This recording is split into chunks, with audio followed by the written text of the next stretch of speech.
Do you want to know how to make a prototype of your idea?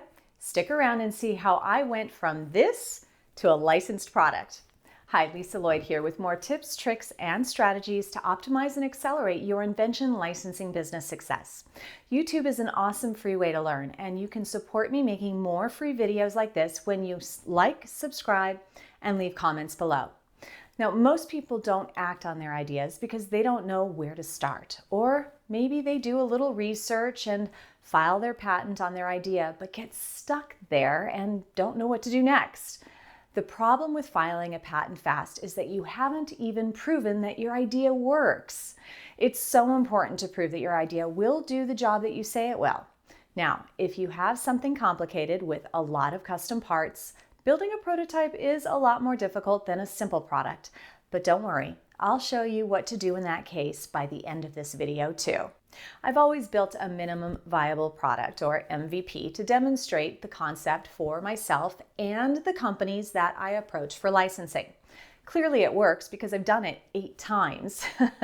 Most recently, I licensed Poppets to Scunci, a new kind of jaw clip that works similar to a soft and comfortable jaw clip, but with no ugly springs.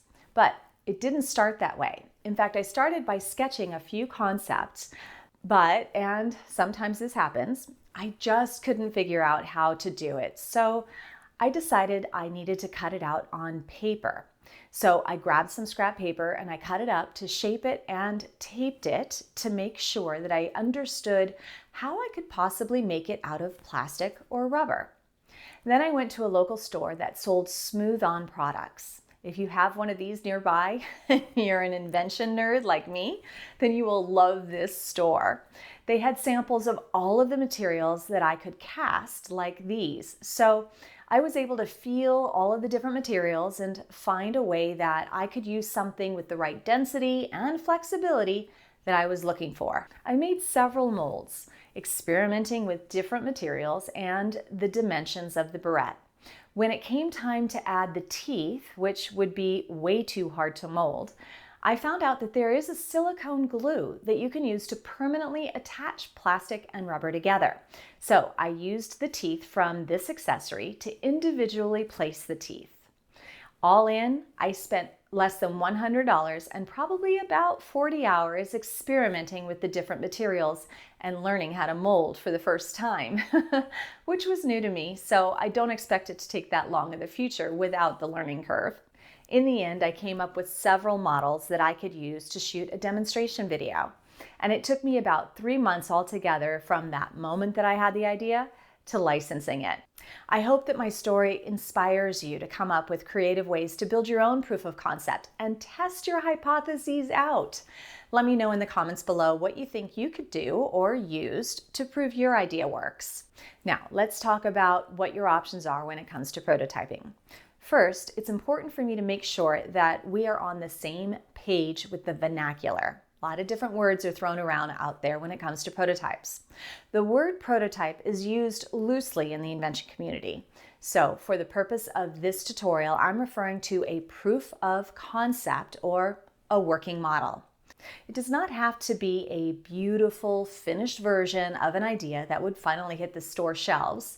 It's more of an MVP, which stands for Minimum Viable Product, that demonstrates the efficacy of your idea. The goal is to prove to yourself and to others that your idea will do the job that you say it will.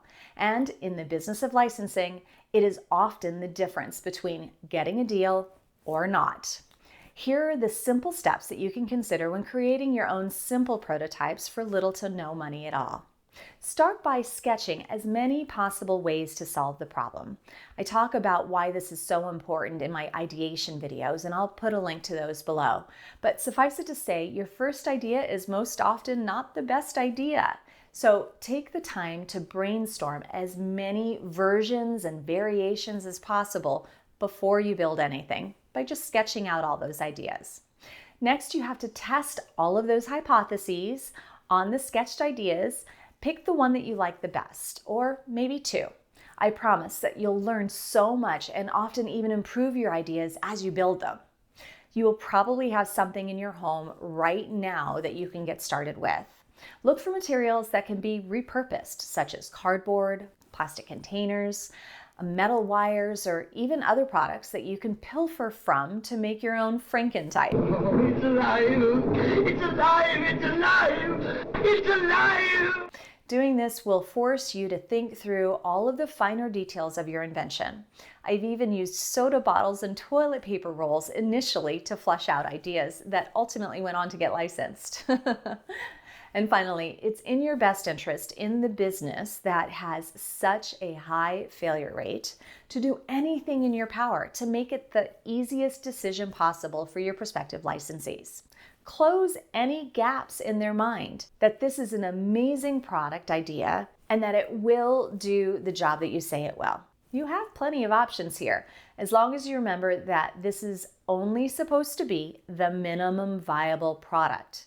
If it could do 10 things in theory, pick just the top one, maybe two most important features, and then build that. You can explain how it could also have those additional features when it comes time to present it in person to your prospects. So now that you have the general idea of what that MVP will be fleshed out, you can spend a little more time and money on the material or hiring someone to help you get it across the finish line.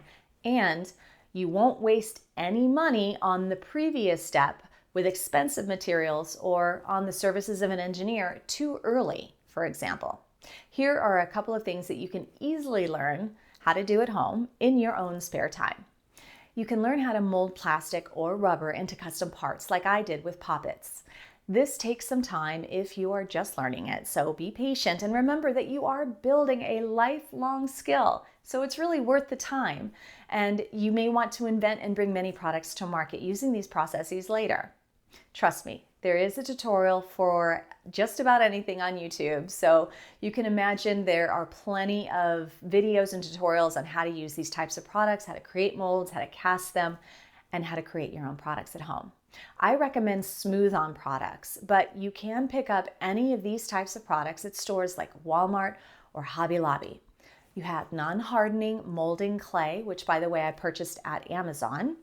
And it's great because you can use it and reuse it. It doesn't ever get really hard. In fact, if it starts to dry out a little bit, just throw it in the microwave, warm it up, and you can keep remolding it. So it's reusable, which is great for the trial and error process.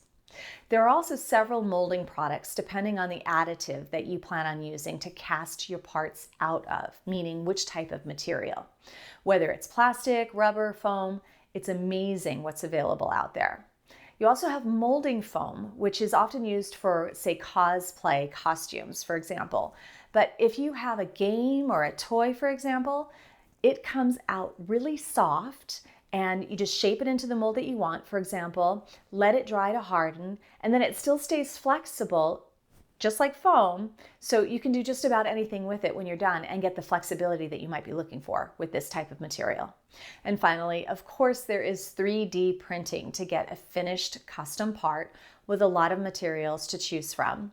At Shapeways, you can upload your CAD files, which is a computer-generated file that you can learn how to do with free programs like Tinkercad. Once you have your CAD file, you can put it into a printer if you own one and print it yourself, or upload those files to a program like Shapeways where they will print and deliver your parts for you.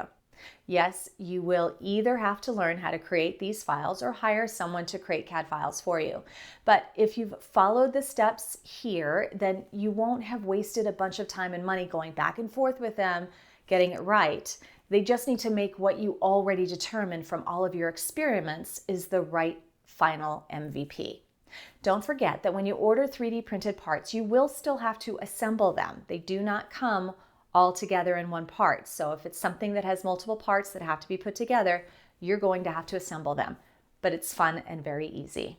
You even have plenty of materials to choose from, like precious metals. Of course, there are dozens of ways to make your own prototype: wood, stamped metals, welded parts, and so on. But I hope this has exposed you to some great ideas for what you could do to get started with your prototype minimum viable product today. And as promised, if your invention is too complicated or too expensive to build for you, then you could build a scaled working model, meaning a much smaller version with just off-the-shelf parts.